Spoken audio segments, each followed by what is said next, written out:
ગોપીનાથજીની 149મી રથયાત્રા છે અને આપણને સૌને ખબર છે કે જ્યારે રથ સરસપુર ખાતે પહોંચતા હોય છે ત્યારે ભક્તોને પણ પ્રસાદનું વિતરણ કરવામાં આવતું હોય છે અને આવું 1 કે 2 કે 10 નહીં પરંતુ પોળોમાં ચાલતા અનેક રસોડાઓ છે અને વર્ષો સુધી આ ચાલતા આવ્યા છે।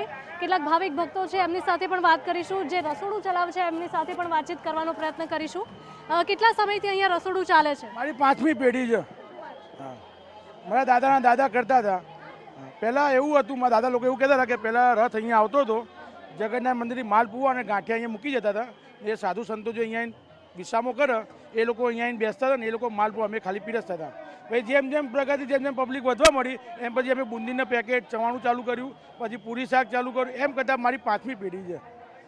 કેવું તમને લાગણી થાય કેમ કે રથયાત્રા તમારા આંગણે જ આવતી હોય છે ને એવામાં ભક્તોને પ્રસાદ તમારા હાથે વિતરણ કરવામાં આવે? આ એક જાતનું લગ્ન જેવો પ્રસંગ કે આપણી બેનને પરણાવતા હોય જે માહોલ થતો હોય એવો અમને ઉમંગ થાય છે। અમને એક જાતનો પ્રસંગ છે એવું લાગે છે। બિલકુલ, તો અન્ય પણ કેટલાક રસોડું ચલાવતા ભાવિક ભક્તો છે એમની સાથે પણ આપણે વાતચીત કરવાનો પ્રયત્ન કરીશું। આપ જોઈ શકો છો કે હજારોની સંખ્યામાં લોકો અહીંયા આવી રહ્યા છે। શું કહેવું છે તેમનું એ પણ જાણીશું। કેટલા સમયથી રસોડું ચાલે છે?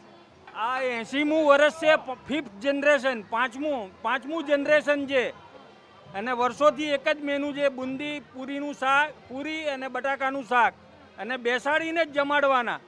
સરસપુર લીમડાપોર અને લીમડાપોરની અંદર બધા અત્યારે સાયન્સ સિટી રોડ, ગોતા, ચાંદલોડિયા બધા રહેવા જતા રહ્યા, પણ છેલ્લા 2 દિવસ અહીંયા આવવાનું। દર વર્ષે કેટલા લોકો લગભગ આવતા હોય છે આ રસોડામાં? 10 થી 12 હજાર।